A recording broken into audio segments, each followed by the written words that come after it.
Look, I don't have to tell you, I don't want to take you to the birds and the bees about how dolls have sex and procreate. But let me tell you, those brats you had as a kid, them dolls be fucking.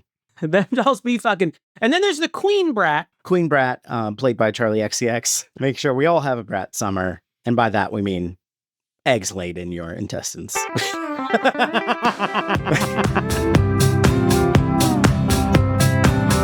God. She's always here. Why are you here? Dr. Winkman. Dr. Winkman, why are you came? Is that a hint? No, it's not. Is the great character actor Peter McNichol in your movie? Is it a hint that we quoted a movie that we've already covered? Well, maybe it was an allusion to Ghostbusters 1. Like, the exclusive Ghostbusters that character's not in. Welcome to Your Inner Child is an Idiot, the podcast where we look back on things from our childhood and see if they're any good to begin with. My name is DJ. I'm Damon. I am amazed that I'm constantly surprised when the show begins. You did the countdown, then I just start talking at you and wonder why you're not engaging with me. And then the minute I stop talking, you do the intro. I'm like, all right, because we're supposed to be recording this fucking podcast. Because the truth is, we would be doing this maybe with less technology. Whether you listen or not, but we're so glad you're here, listener. I want to break precedent a little bit here. I don't know if this is possible, but I want to try something new. Norm breaking, not a fan, but go ahead. This requires maybe, is Tyler home? No, he went shopping. Okay. So I don't get, so he is, okay. He's really secretly cheating on me, but, well, that's, I get angry when he goes shopping. That's a given. Tyler be shopping. I've always said that in my 90s comedy set. I said, okay, well, I can't break precedent though. I will say that I do plan to break precedent with this movie choice a little bit because it is, as you know, spooky. An art piece. It is spooky. Oh, it is spooky season. Yes. I know that because we filmed these mere hours before they're released online. So it is currently, for you and I, spooky season. Spoopy. Spoopy. It is spooky. All live, no edits. I have never said in my life. I've never said like every word. I've never pissed off an editor or myself when I edit the episodes by how much I say those things. What I would like to do that breaks a little bit of precedent here is a movie that I think might actually be a little scary. I don't know to what degree. That's what I was seeking Tyler's expertise. No, I already don't like this idea. I'm starting to bite my nails like a cartoon character would, and then I go a ding and I do a typewriter back because that's how scared I am. We are notoriously scaredy cats, but this movie it holds a outsized space in my memories. Oh God. It scared the ever-loving shit out of me. No. Kid. Partially, I don't know if I even watched it or it was just that. Here's what happened. Oh God. You're not even going to tell me what the movie is. You're just going to keep launch into an anecdote. Go on. When I was a little boy, I had a doll. That immediately gives it away. It was my buddy, and I'm just living my life with my buddy and me. Buddy. And it wasn't until my sister, the lovely Jennifer, the kindest, gentlest soul in the world, says to me, your stupid my buddy, little my buddy doll looks an awful lot like Chucky. And I said, does he? Somehow my 6-7-year-old brain did not put that together until then, even though it's very clearly based on that doll. And then I was terrified of my buddy for the rest of my life. We had, you know what we're talking about, right? Yeah. Child's Play Chucky. Yeah. Yeah. We're talking about Child's Play, 1988. And the doll comes to life and murders people mostly with a knife, it seems like, but I'm sure he used multiple methods. He seems creative. So he's always, whenever I see him, he's doing wisecracks. So I feel like he'd find innovative ways to push the murder envelope. So it began with me just being scared of the doll and couldn't. Had you seen Child's Play? I don't know if I ever Just the very actually- idea that she Yeah. compared these two objects, you were like, I'm out. I can see that like maybe that was a thing that somebody in my house was watching and I might have like been like, no thanks. But it like kind of saw part of it or something like that. I don't know. Somebody in my house was watching. Like my It parents. just makes, yeah. My parents. And then It seems logical. One of the family members in your home.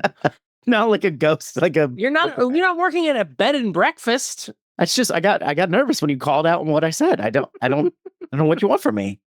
So I then was having trouble falling asleep because my buddy was around. At one Because point, of the murder. I had bunk beds at this point, and I would sleep on the top bunk. And my dad, at one point, trying to help, tried to have my buddy talk to me like I'm your friend. And of course, that backfired. That was No, I feel like that's something that Chucky does right off the bat. because now I'm thinking my doll is also alive, like the murdering one from the movie. So then instead of just immediately getting rid of it, they moved my buddy to the basement. So then I was scared to go to the basement. Yeah. And then eventually they did get rid of my buddy. So thanks to this movie and my sister, I'm scarred for life. I still remember that. It's now been many decades and I'm still thinking about it. So Maybe you'll appreciate now with time, you'll appreciate the satire that the Chucky movies were doing to the My Buddy industrial system. yeah, maybe. Really shining a light. You know, sunlight is the best disinfectant, and they really wanted to show My Buddy was no good. You're like, these dolls kill. Get real friends. These dolls can house murderous souls. Go outside, meet some kids. And get a kid sister. No, that's the same problem. She's got yarn for hair. Well, I've never seen these movies, but ironically, I was talking with Tyler about movies I could potentially offer this podcast in a sacrificial way.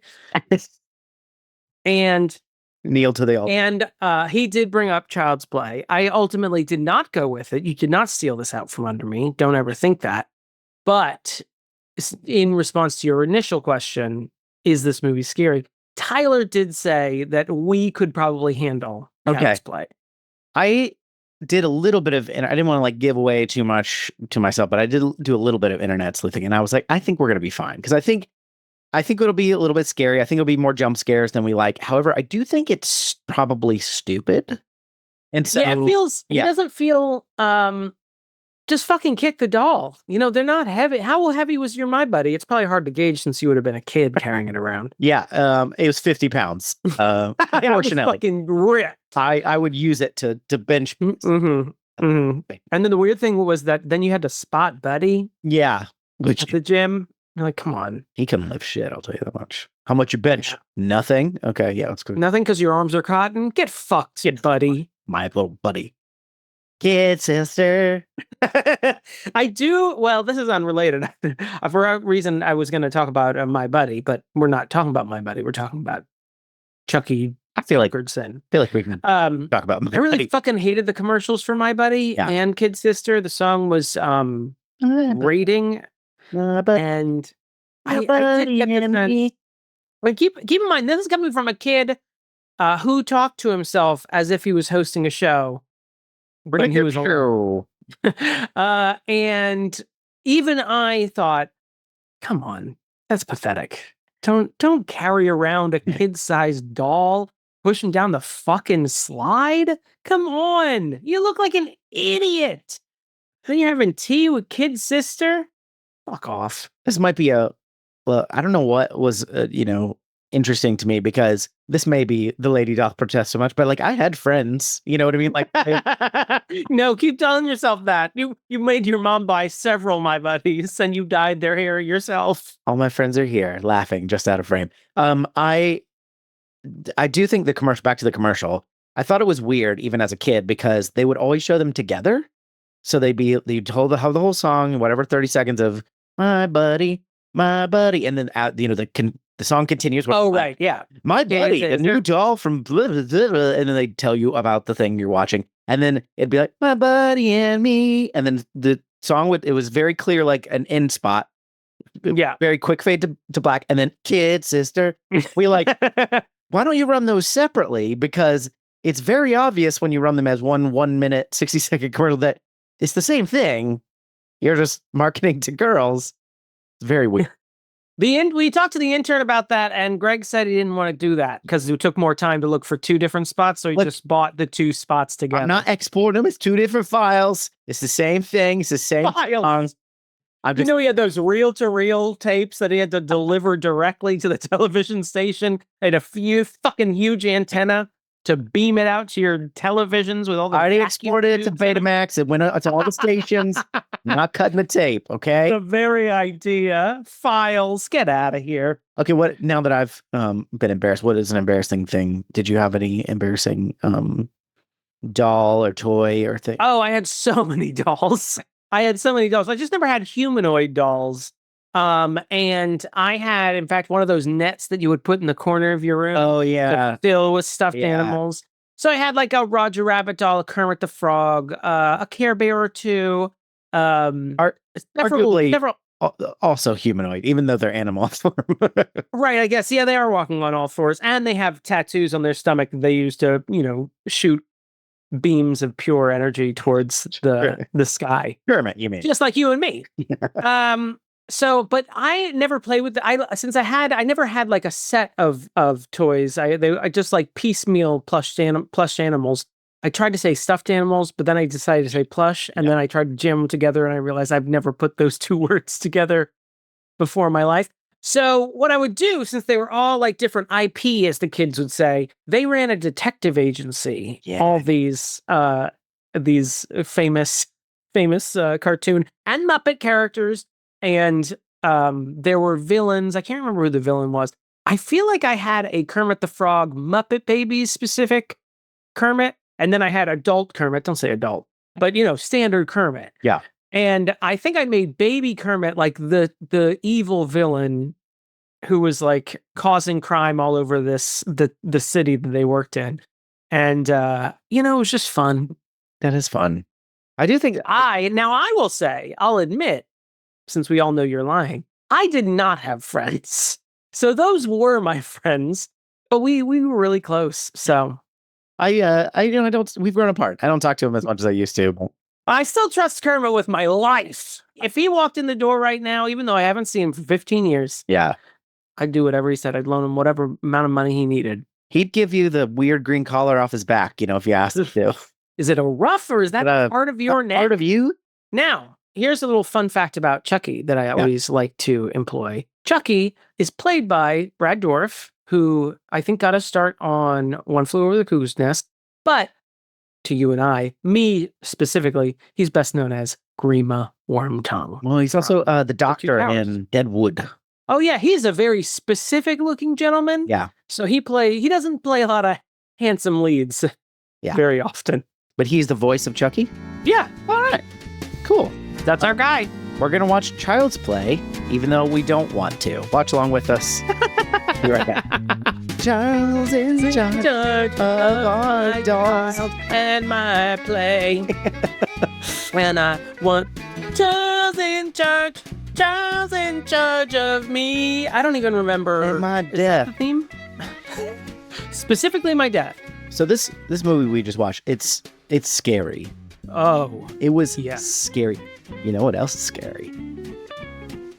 I bet you're about to tell me. Leaving extra Your Inner Child's an Idiot episodes just out there that you're not listening to. On the table. You're leaving the episodes on the table. You're leaving them out there. You're refusing to claim them because you can't be a supporter. But guess what? You can be a supporter. Patreon.com/Your Inner Child's an Idiot. Let those fears wash away. But the court said I couldn't be a supporter. Is that just for a specific thing to me? That thing I did? You can't go anywhere near the supporters.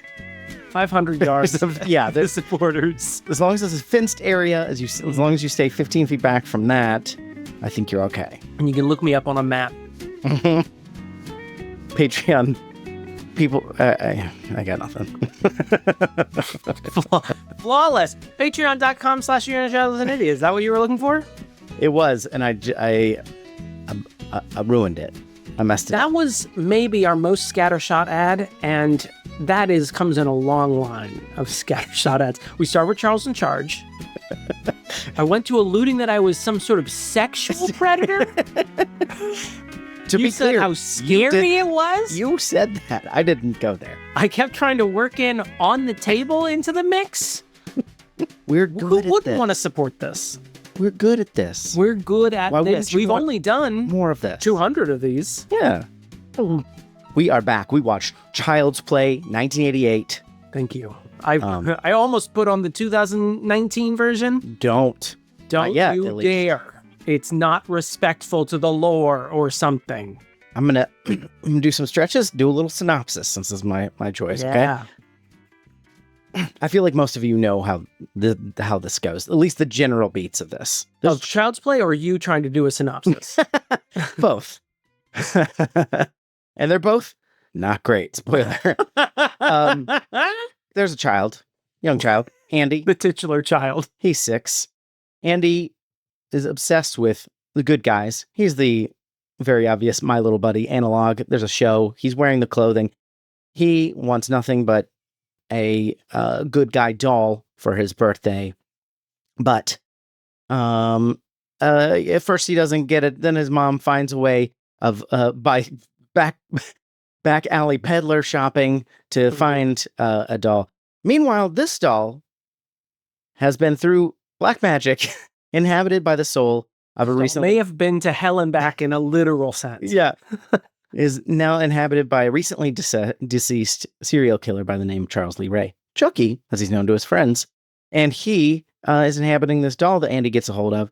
And the doll comes to life and goes on a little spree. Kills Aunt Maggie. Tries to kill others. He kills his state's witness partner, Caputo. Yeah. Terrorizes the city, mostly this one family, but don't worry. Through the skilled machinations of Prince Humperdinck, an officer of the law played by Chris Sarandon, they eventually destroy Chucky, and he's gone for good. And he was never seen or heard from again, and they lived happily ever after. And that is open and shut case. Yeah. We never saw Chucky again because we saw him burned alive. Yep. And that means he can't come back. He already came back 3 times in this movie, so obviously he's not coming back in any other movies. Mm-hmm. I skipped a lot. Like of in things, Halloween, she looks out the window, Michael Myers is on the ground. She looks over here, then she looks again, and he's gone. That's like, okay, sequel here. Yeah. Chucky, never coming back. He's going to be single for his entire life. He's never going to have any children. He's never going to have any cults about him. Mm-hmm. Yeah. He is donezo. There's absolutely no way that he'll have children. Look, I don't have to tell you, I don't want to take you to the birds and the bees about how dolls have sex and procreate. But let me tell you, those brats you had as a kid, they're disgusting. Them dolls, I can tell you they have been birthed from a larger brat. Them dolls be fucking. I've been telling you about that. Them dolls be fucking. And then there's the queen brat who lays all the brat eggs, and then they have to be inseminated by drone brats. And then the face hugger brats, I think, come out and they ram their ovipositor down your throat. Now, why there has to be 2 eggs in a brat creation, I don't know. Yeah. I never really picked up on that from the brat show and movie. Right. Even though there's so many of them. So, that's brats for you. Queen Brat, played by Charlie XCX. Make sure we all have a brat summer. And by that, we mean eggs laid in your intestines. Mm-hmm. Then they burst through your chest. Yes. Brat style. Brat style. You know what I actually do appreciate on this watching is that there is some sense to the fact that through this black magic, which we'll get into that, but the Charles Lee Ray, Chucky, slowly becomes more human. And that's why his face starts to look different. He starts to have like a receding hairline. His like, that's when we start to get the puppetry. It like basically goes from creepy doll with like eyes that open and he says, "I'm Chucky, you want to play?" to like, he's actually animated in the fact that his mouth moves. And I appreciated that was actually explained.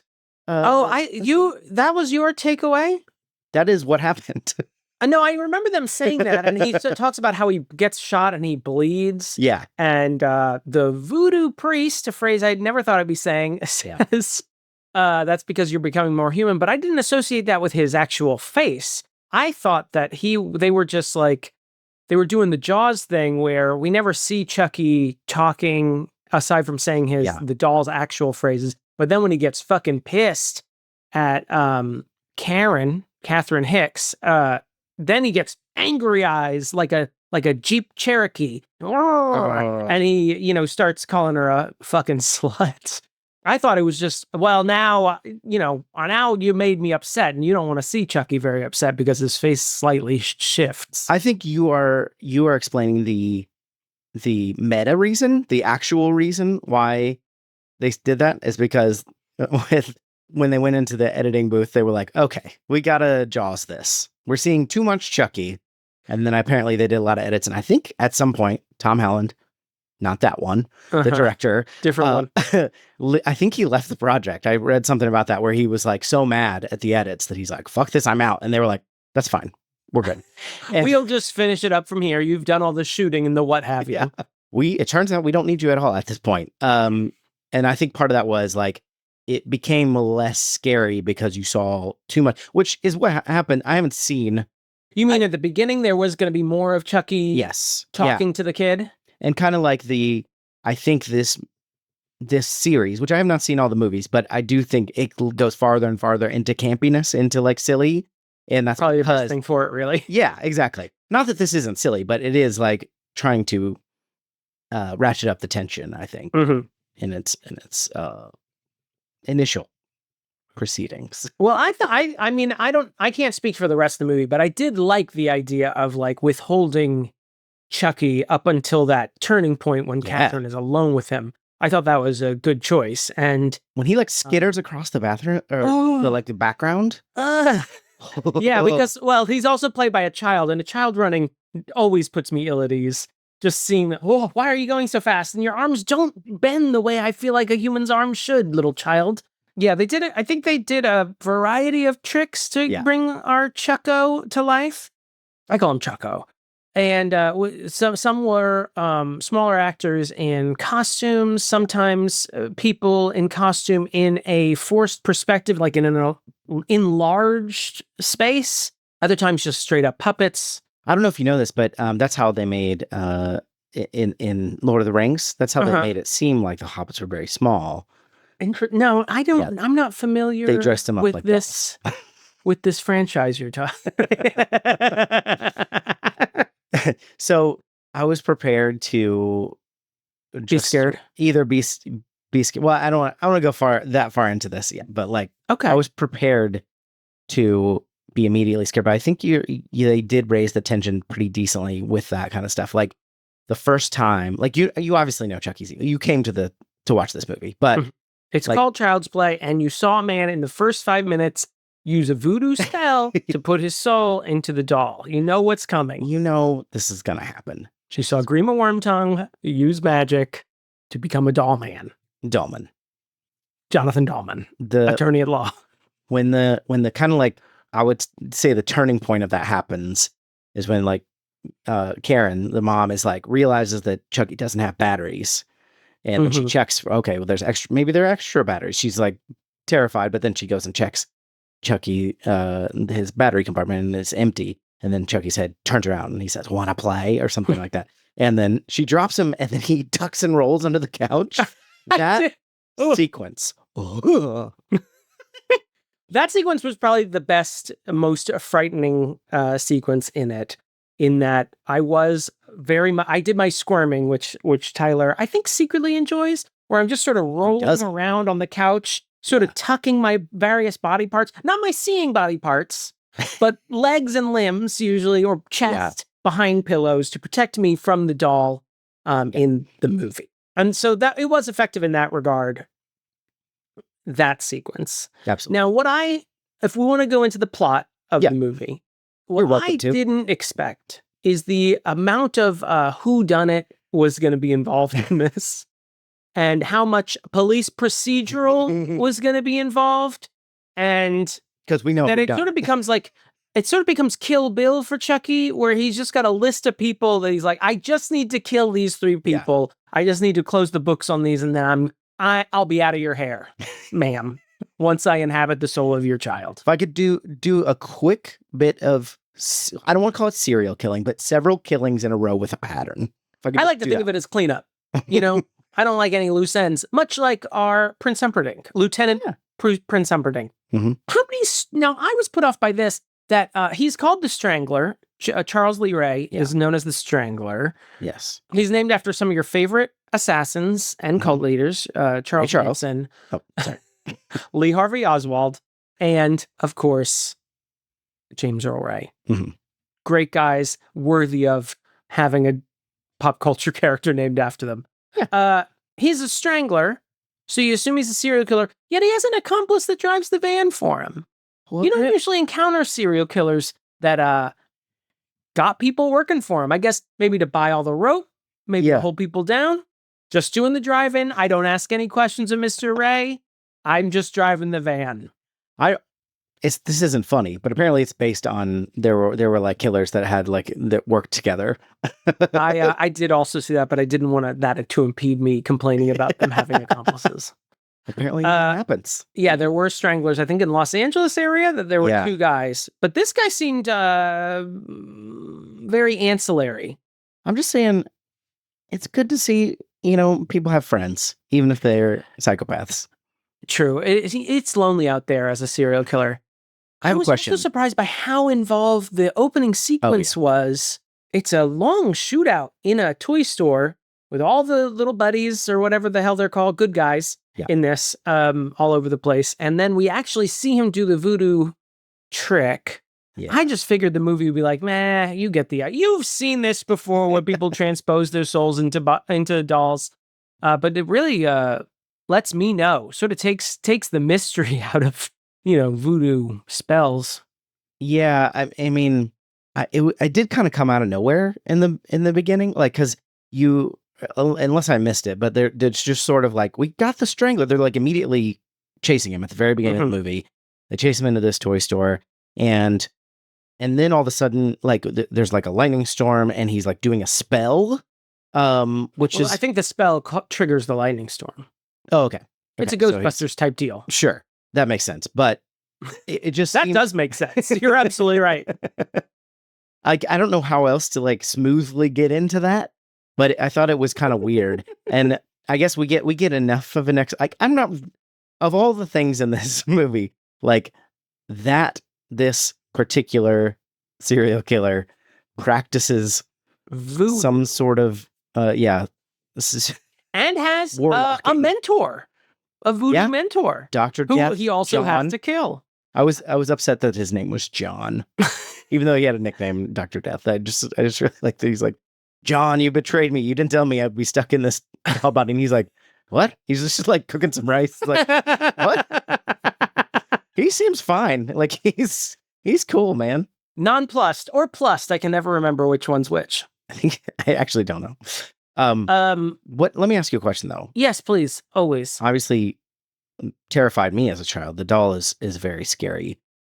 Do you think we'd see a whole completely different Child's Play universe if it had actually been the full-size good guy in a mascot costume from the TV show that was possessed? I actually wanted to see more of this TV show. It looks deranged. It was deranged, but also very familiar as an 80s kid. Yes. Like, I'm like, this looks pretty close. As off the wall as it is, this looks pretty accurate.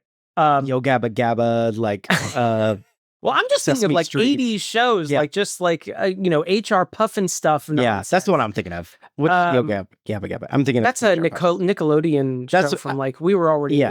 teens, I think, when that was out. HR Puffin stuff is the one I was thinking. I knew it was some nonsense name. Get out of here. I'm not angry at you. You're the one who Stop correcting me. Wrong. Stop correcting me when I'm absolutely incorrect. And I was the one that brought up the fact that I was wrong.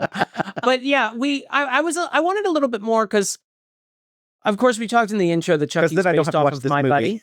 Huh? Because then I don't have to watch this actual movie. But we also see, there's a whole toy line.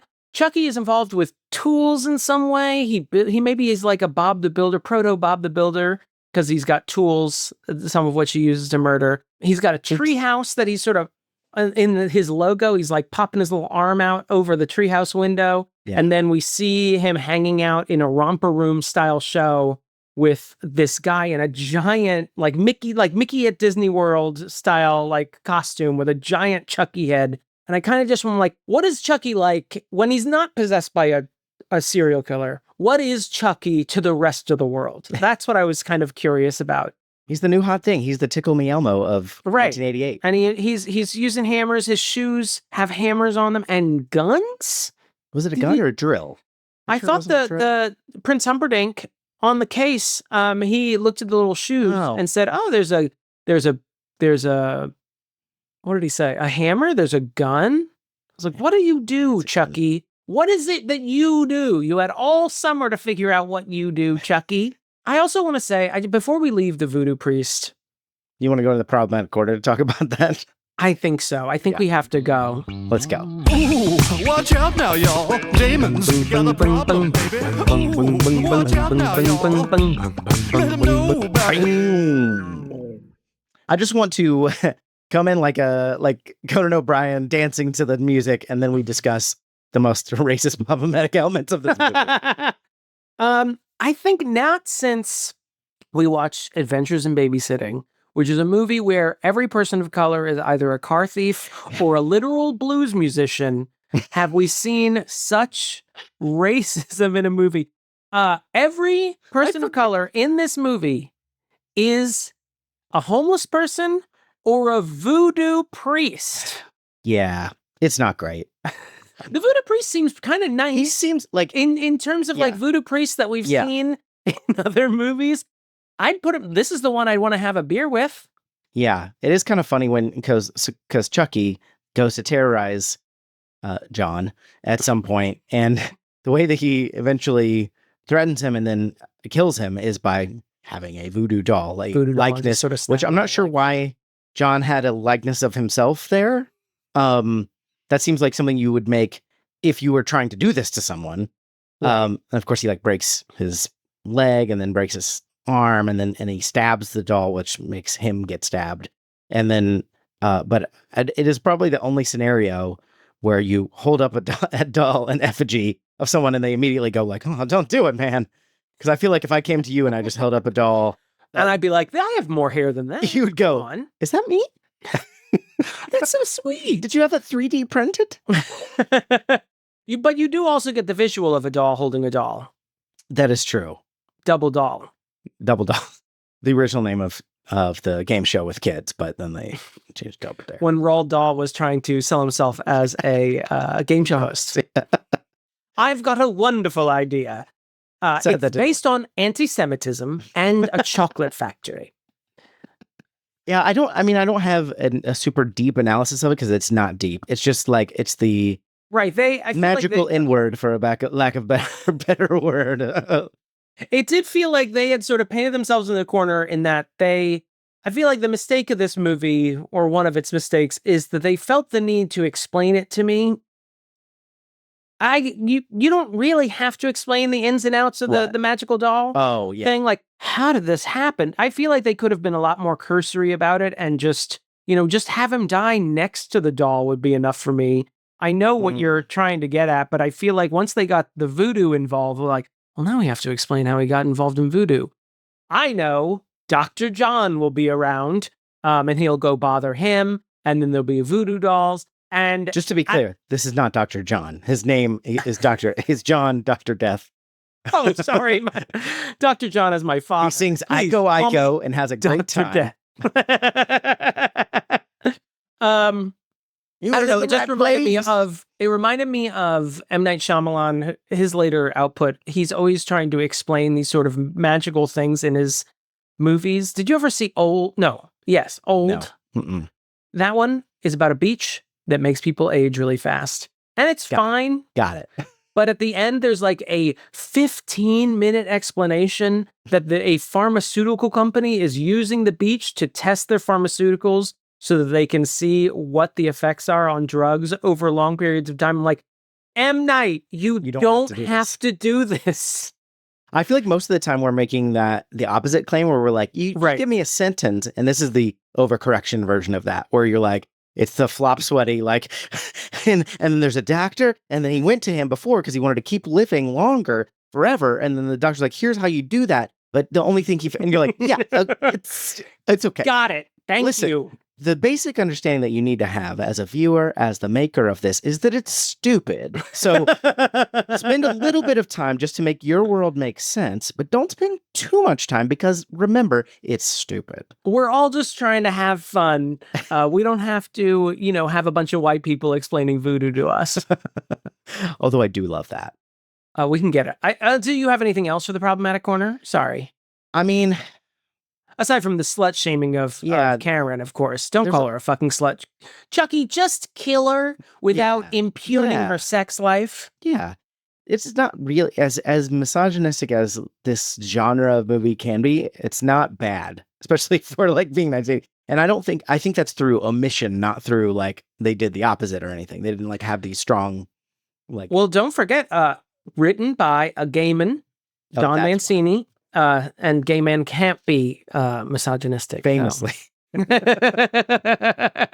right, let's get out of this prop corn. Prop corn! Watch out now, y'all. Let them know about it.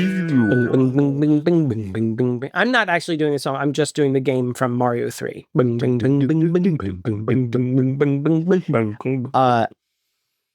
do you want to talk about Chucky the doll a little bit more? So always. I mean, it's the main thing. It's the main draw. That's why we're here. So, like, how did you feel about, like, we talked about, like... Show us on the doll how you felt about the other doll. The doll. I was creeped out by all of it, but, like, I can't decide what's scarier. The, like, normal doll face where, it just kind of blinks its eyes and just has those, like, rote phrases and then all of a sudden says, wanna play? And then, or the Chucky with, like, the Chucky voice, the bad Brad Dourif voice and, like, the angry eyes.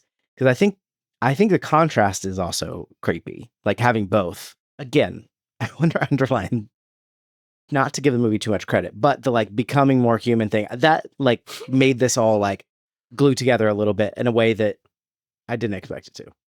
I do like the comparison between the two. I found a latter day Chucky. Mm-hmm. He was a little too.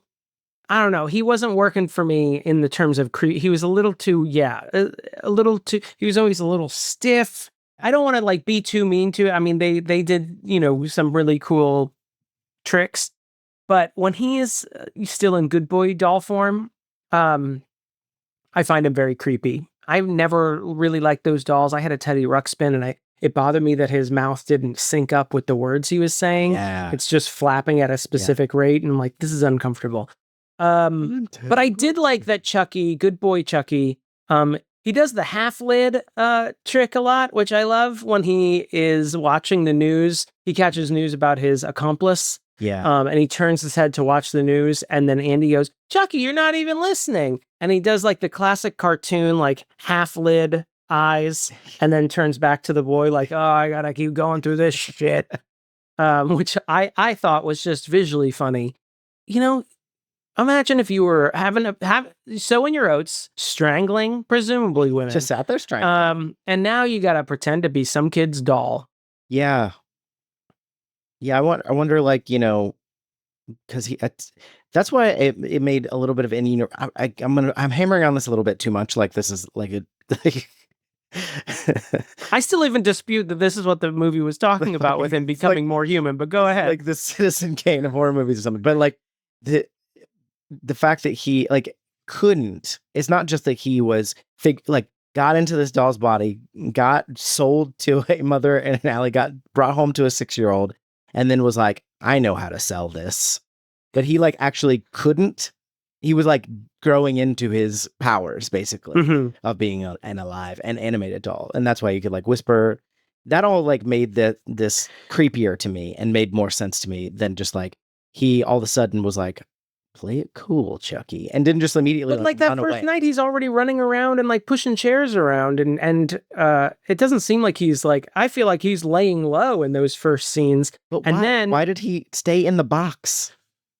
Great question. I actually have a lot of questions about Chucky's motives in this fucking movie. Thank you for bringing it up. Well, let's get into it. So in his first kill is Aunt Empty Nest. Aunt Maggie, played by, I want to get her name, but she is an Empty Nest. That's how I recognize her. Dina Manoff. Yes.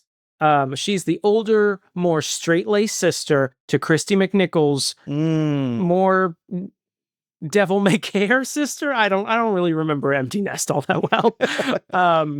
But she plays Aunt Maggie and she's babysitting Andy on the first night that he has Chucky. It's going to be the hottest date I've had in months. I think I dated that street peddler for a while. She was not a 1930s reporter. I don't know why I'm doing that voice. But and maybe this fits in with your theory. Maybe you have the correct read on this. But he gets out of Andy's bed, runs fairly capably across to the front door, pushes a chair slowly, Quiet. makes a little bit of noise over to the door, and then doesn't leave the apartment. What was the point of pushing a chair all the way to the door? And Tyler was like, oh, he was probably trying to unlock the latch. Yeah. And maybe he didn't completely unlock it, but it seemed like Maggie had to close the door again, doesn't she? I thought that like whatever he was doing, and presumably unlatching the door, this is my headcanon. I do agree. I do agree that I don't think it's explained super well what he was doing or like shown. I think he was trying to get out, but he had to like physically what he would have had to do is like put the chair up against the door, all this quietly enough that Aunt Maggie doesn't catch him, unlock the door, move the chair away so that he can open the door. Right. We know exterior doors don't open out. That's settled. What I like about the movie, that question, can you open the door when something's in front of it? That's answered in the third act. That's called Chekhov's something's in front of the door. And so what happened is he heard her coming, and so he just like hides.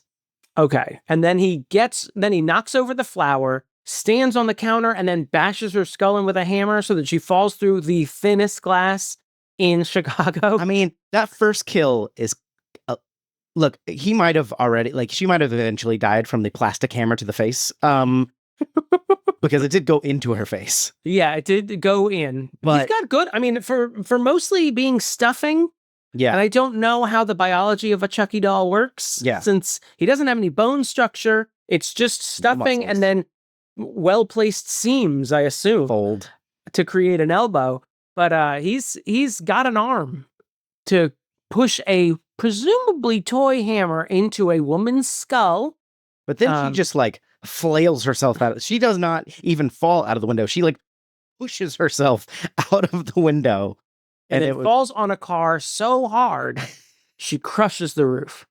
I was like, it's not her fault. I'm not victim blaming here. Please. That death is 75% on Aunt Maggie. I'm sorry. Well, there's flour on the floor. You know that can create a lot of slickness. I mean, that's not the word. Created a quick, but you know, a quick roux with the water content.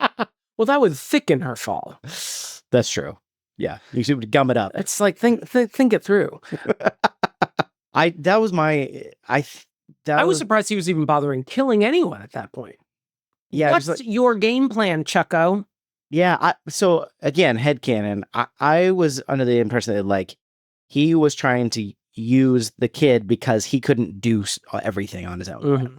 That's what like the trash can guy on Sesame Street when he carries Oscar. Actually, a lot like that. Even size-wise, it's actually pretty accurate. Even there's like, I know he's not a puppet, but it's it's not 1-to-1, but it's very similar to that scenario. And Oscar's like, put me down anywhere. It's like, do you work for Oscar? How does this... Why can't Oscar get out of the can? The garbage man doesn't work for the garbage. You raised some great questions, but we're not here to discuss Sesame Street, early seasons of Sesame Street. Oh, hold on. I want to remember what that guy's, garbage man? His name was Rick, you fucking asshole. I feel like it's Carl. Yeah, I don't know. Bruno. Sorry, Bruno. I wanted to call him Bert, but I was like, no, it's definitely not Bert. We already have a famous, some would say infamous, Muppet named Bert. I think this leads into my main problem with this movie is that I kind of...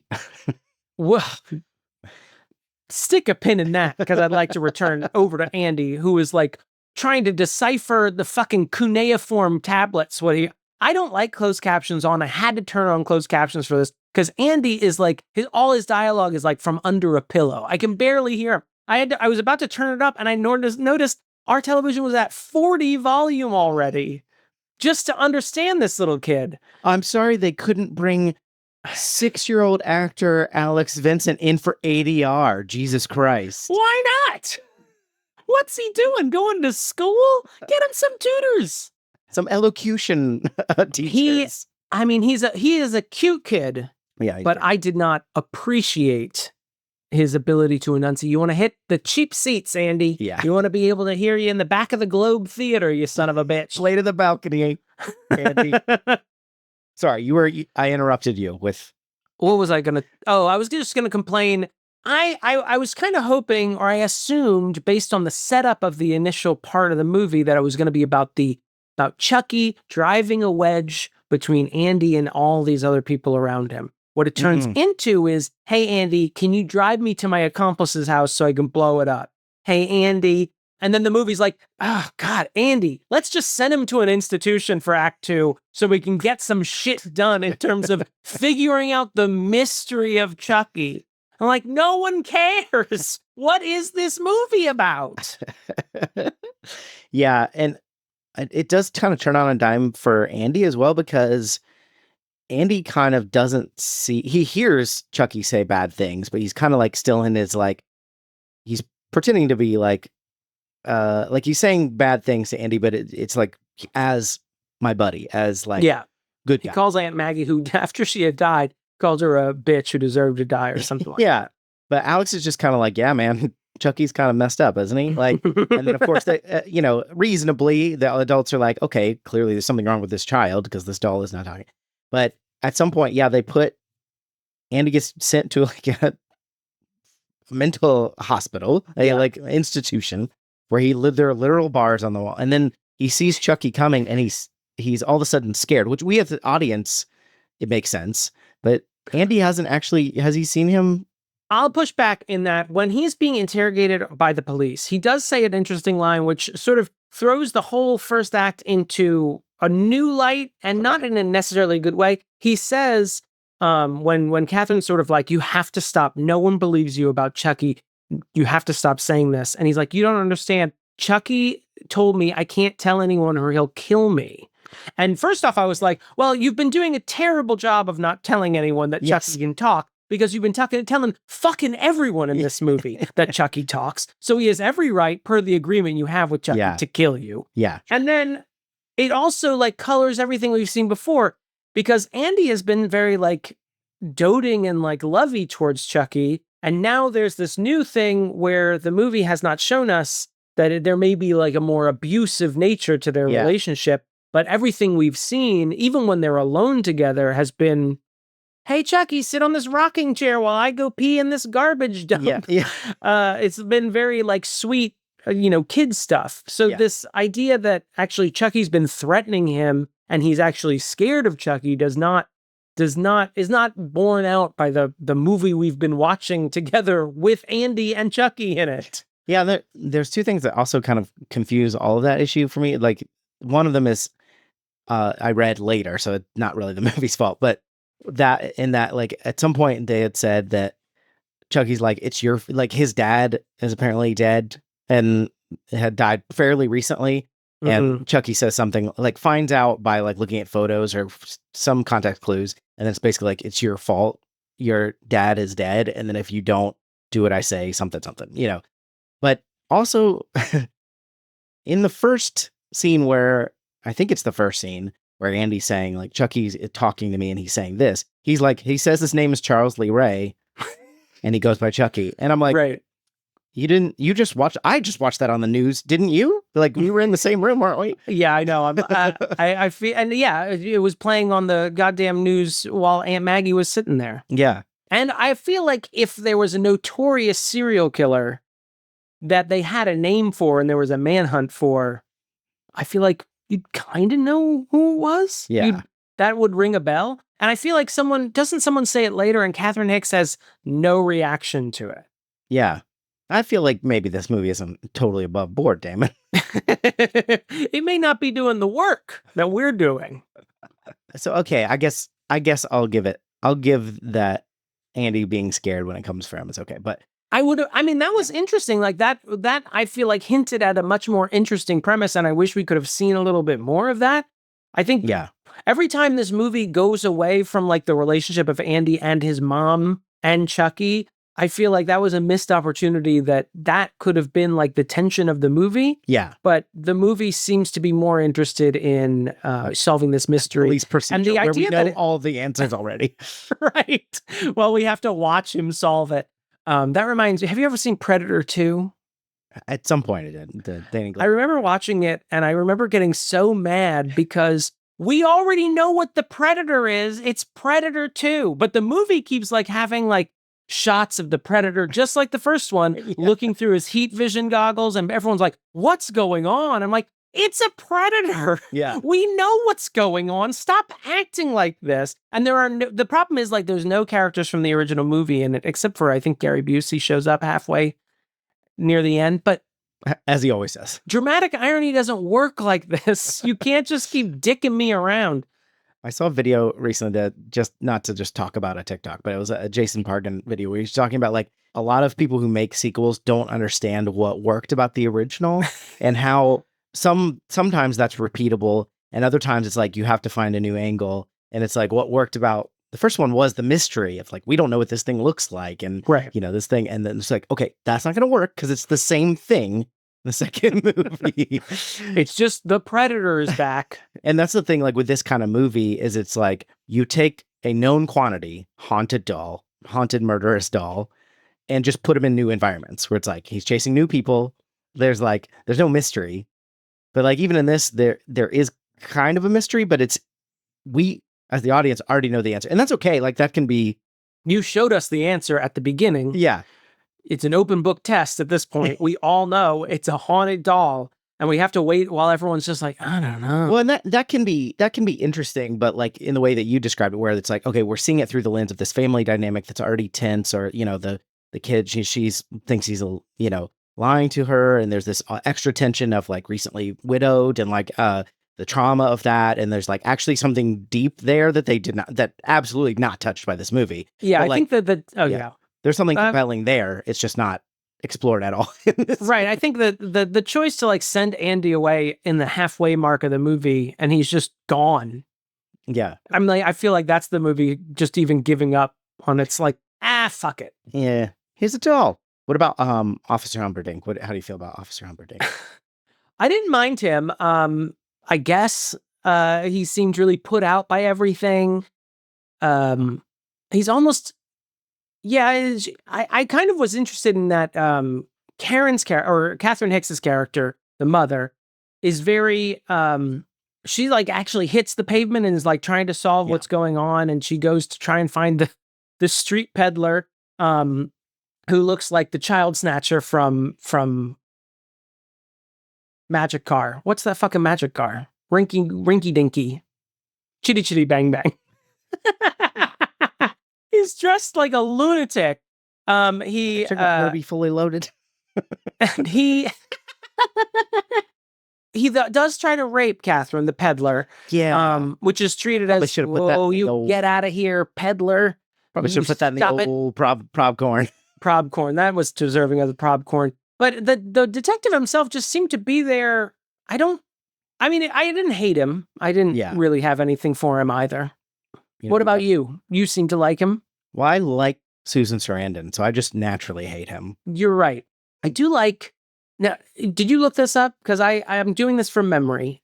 They were married. Yeah, and she just kept the name. She just kept the name because she was already known. They got divorced in like 79 or something, like a really long time. It had to be, because even in Rocky Horror Picture Show, she's already Susan Sarandon. Yeah. So I don't even know. Maybe they're dear friends. I don't know.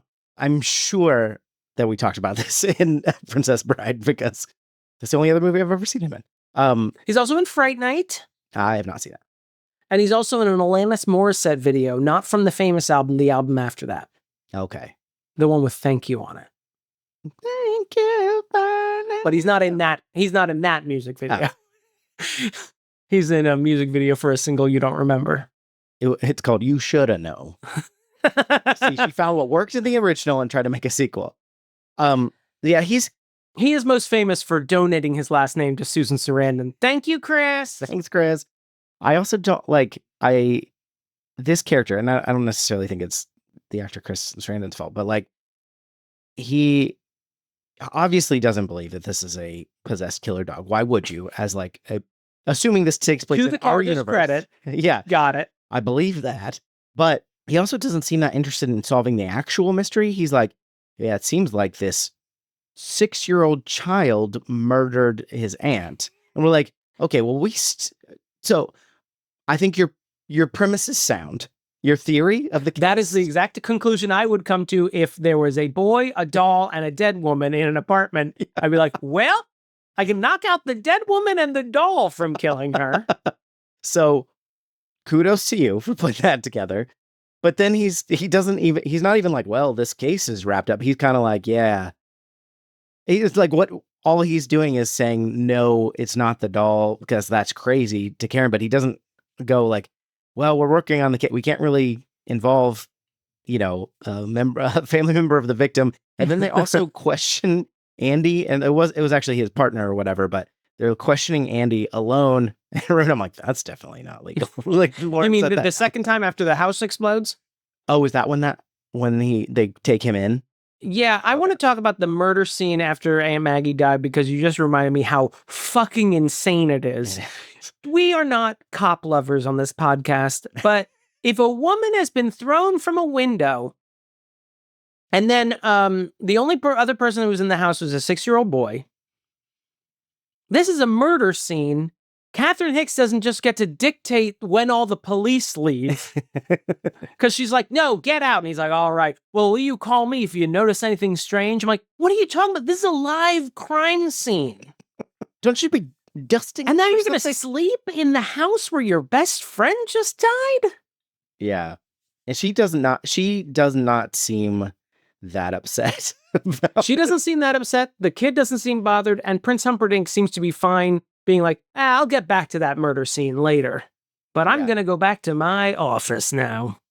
Yeah. It was a weird reaction, the whole thing. So you were talking about the explosion. Well, I was just going to, I wanted to talk about the murder scene, which is ludicrous. Okay. I mean, I am not an expert on police procedurals, but that didn't seem accurate.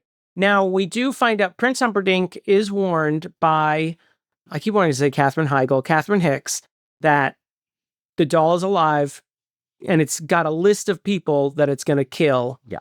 And Christopher is like, get out of here. I'm just going to get in my car and not check the back seat, which he does, and is promptly strangled while he's driving by Chucky the doll. Oh, yeah. And like you would if you were being strangled, he hits the gas.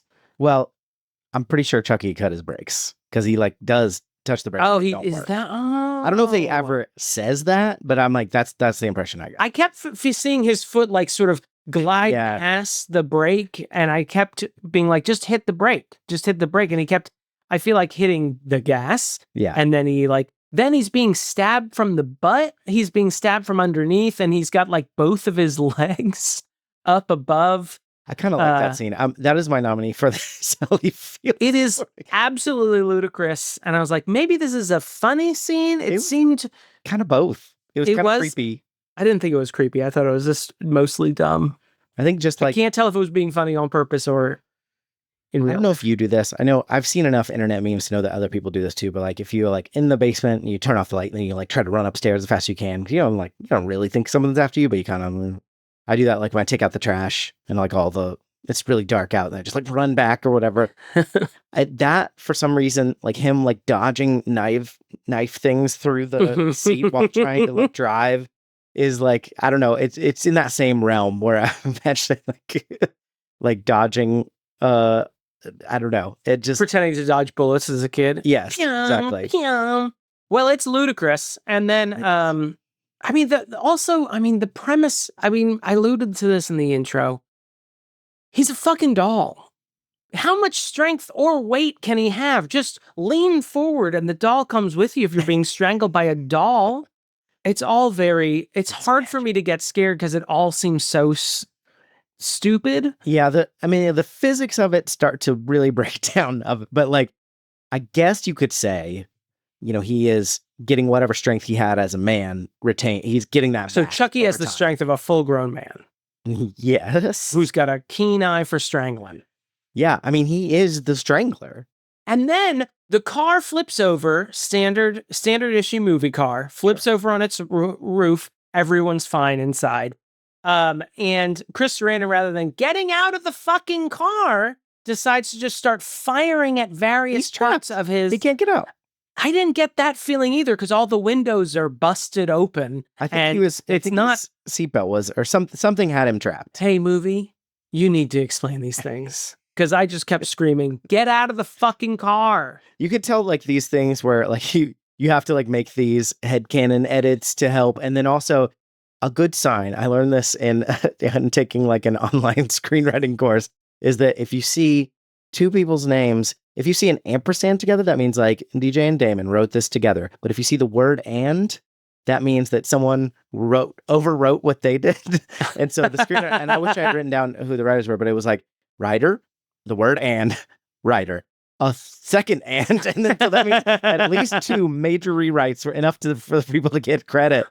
And I think that's always a good sign when they're like, that's good. This fucking. I also I had trouble understanding because it seemed like Chucky was both on top of the car and then just running around the car like a Muslim on a pilgrimage, just running in circles around it. Like, what is he doing? Why is he doing this? What's the plan, Chuck? Well, so this is like a horror film, whether it's actually scary or not. Do you have a favorite kill? That's the thing. You rank the kills. Creative kills. Thank you. I mean, Aunt Maggie's is funny because it's dumb. Enzo, or whatever the hell his name is, his accomplice, he gets the old I turned off your pilot light and your house is slowly filling with gas. Classic. That's rough. But we don't actually get to see him. And I'm also curious, how did Chucky get out? We don't see him get out. He scampers. He does scamper. With his little... I gotta say though. Who else gets killed? Oh, the doctor. Oh, the doctor's treatment. killed. He gets shock treated in the face, and it's pretty Raiders of the Lost Arky. He gets like melted. It does. It's probably the grossest of the kills. He starts bleeding from his eyes and his mouth. Ugh.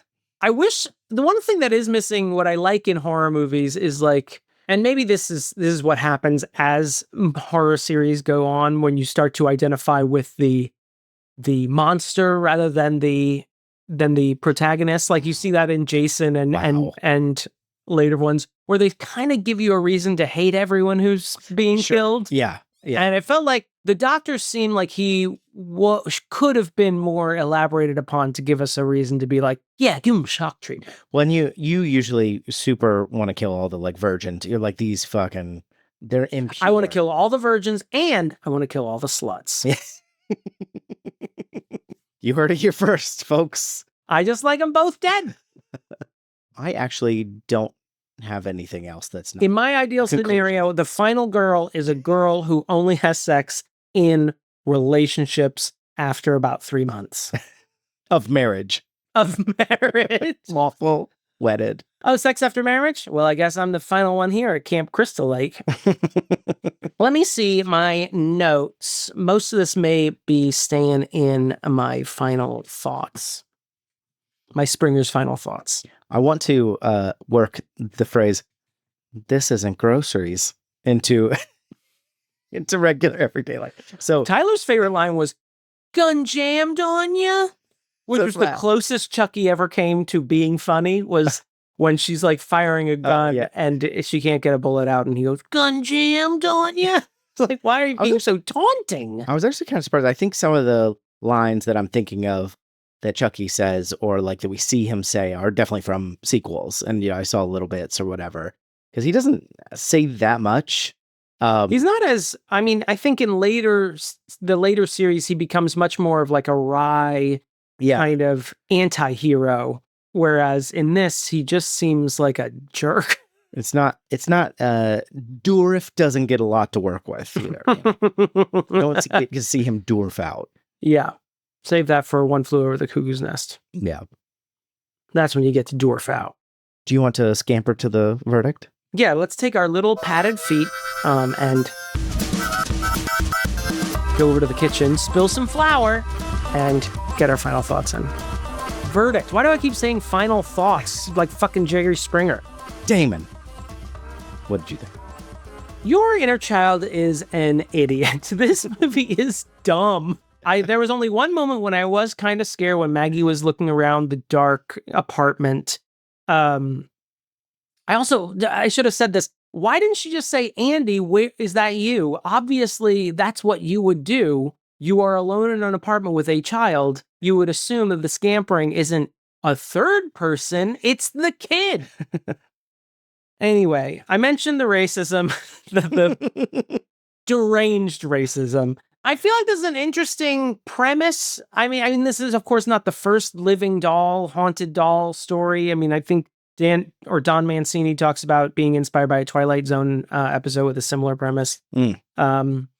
The Living Doll, I believe it was called. There was also a Mystery Science Theater where a ventriloquist dummy came to life and was killing people. So it's not unusual. And I feel like I'm reading some of the history of the movie. It seems like some of the first drafts had interesting premises. Yeah. Like he was going to play into sort of the commercialism of like kids being advertised to directly, which you and I might not think is unusual, but to people in the 80s, that was a new thing of having kids just being directly advertised to, and having toy tie-ins with shows was a crass idea in the 80s that luckily died away, and we never did it again after that. And that seems like interesting. And I feel like this movie has flashes of that. I think a second draft was about, Andy processing his divorce, his parents' divorce, not his divorce. And, Jesus Christ. resenting his mother. And Never gonna get laid again. That's it. No one's going to want to be with a 6-year-old. Come on. I'm spoiled goods. But, the second draft, I think, was going to talk about like the tension between his mom and his resentment towards her. And Chucky is sort of a metaphor for that. That's not really in here either. It just sort of feels like haunted doll. We're doing that now. And I feel like there's a really missed opportunity, especially when in the second act, when Andy is just sort of put on ice for a bit so that we can hit the pavement and solve the case. And it feels a little silly. It doesn't feel very horror-like. And I feel like Chucky, as in his later iterations, would become much more interesting. Here he is not interesting, I don't think, outside of the more interesting premise of being a living doll. I'll also mention one too many times with the comeback on Chucky during the death scene. Yeah, I'm like, I get it. It felt a little bit more rip-off of Terminator, especially as his exoskeleton has been melted off and he's just got like metal bits and bobs moving around. What did you think? Your inner child and your current child. No, your inner child is an idiot. Yeah, this is stupid. I was texting with my sister who brought this whole thing up originally. I mean, when we were children, not like for the podcast. And I was just texting with her. I told her, we were watching it, and she was like, "Uh-oh." And then I told her, I was like, "Is it because I'm in my 40s now, or is it because this is really stupid?" And she's like, "It's really stupid." And it was definitely not scary, but also not funny or interesting. It is a bad movie. It is absolutely, this is based on my little buddy. And apparently they never really quite recovered. Oh, really? From people associating. I don't think it's 1-to-1 because I think those kind of things have this like huge peak where they're like immensely popular and there's like millions and millions of dollars of advertising and then they kind of fall off. It could have happened anyway, but the fact that you base a horror franchise on this doll, I know from one little boy's experience, one little 6-year-old's experience, was not great for my my little buddy. But I had already bought it at that point, so they had my money. And by my money, I mean my parents' money. Of course, Santa's money. Yeah, it just wasn't. It was. I do think the beginning of it was a little. There was tension. I don't know if I'd call it like true scary. There's a couple like jump scary kind of things. And when he turns his head around, says "Want to play," and then does the tuck and roll. That was probably. I would vote that is the best scene. Yeah, I think I would put that. Yeah, let's do that for the Sally Field Memorial Single Scene Award. Who's your Catherine O'Hara? I don't know if I have Catherine O'Hara. I'm going to go with Catherine Hicks. I think she does an admirable job, and I think she's not as... Her? No. she's not as just screaming woman as you might expect in a horror movie from the 80s. I feel like she's actually doing the work. She's putting her time in to help her kid, and I think that's admirable. And I think largely the movie is from her perspective. So yeah, I think so. I do wish. And she doesn't care when her friend dies in her apartment. Yeah, she's a tough nut She's a to tough crack. broad. I do agree that there's more there if they had decided to explore it and they didn't, and that's disappointing because I think they had an apt cast. They could have done it. Generally speaking, You're in a Child's Need. This is a bad movie. This is stupid. Don't watch this. I feel like I get the impression that they lean into the campiness and the silliness in later versions, and it's much more of a horror comedy in the later ones. Yeah. What do you think, everybody? Email us, yourinnerchildsidiot@gmail.com. You can text us or leave us voicemail, 615-576-0525. What? I just remembered there is a funny line that Chucky actually says when that old couple is in the elevator with him and they're like, what an ugly doll. And then as the elevator goes up, he's like, fuck you. Yeah, that was pretty good. I did like that. He's so defensive about his doll body now. He really is becoming more like the doll. Wait till you pull the patrons up. Yeah, please. I still have Bruno, the garbage man on Sesame Street on my thing. We want to thank our patrons for supporting the show, including Little Miss Chicken Nugget, Just Cuz, Lindsay, Halik, the elusive Fane Gromkin, Arnar, Damon's Australian accent, David Mort. I think you're rubbing off on me because that's terrible. That's even worse than my normal. Particle Man, Bill Haynes, the Zesty, Lindsay Nell, dramatically plays hot dog, Hizoner the Mayor, Captain Jean-Luc Picard, Josh Frigo, Caroline Amberson, Travis Vance, Shit on the Cartouche, T. Smith, Dr. Malcolm's Heaving, Bosom, Heather Tuggle, Tommy Boy is Damon's favorite movie, the supreme ruler of this podcast, The Hands of Fate. Jackson has an unhealthy obsession with me. Jackson also is responsible for our problematic corner music. Thank you very much. Thank you, Jackson. Larissa Maestro, Beth Surmont, Jeremy Powlen, Jonathon Day, Karen Curd, Zachary Hartley, and Jody Passanisi. Thank you all very much for your support. If you want to support like them, patreon.com/You're in a Child with an Idiot. And we're going to go ahead and the next, I think, 6 months of episodes, just to kind of let you know what's coming up on the docket here. We're going to do the other Child's Play movies in every single episode for the next 6 months. So great. We can see the evolution of Chucky. I can't wait to meet his wife and his kids and his cult. this is like inevitable. You know how like there's other podcasts this has happened to. Keeping It 1600 becomes Pod Save America. This is obviously evolving into a Child's Play only podcast, and I think it was inevitable. Right, because it was inevitable because we love this movie so much. Yeah. That we just decided to dump the premise and just do this now. Bye. Bye.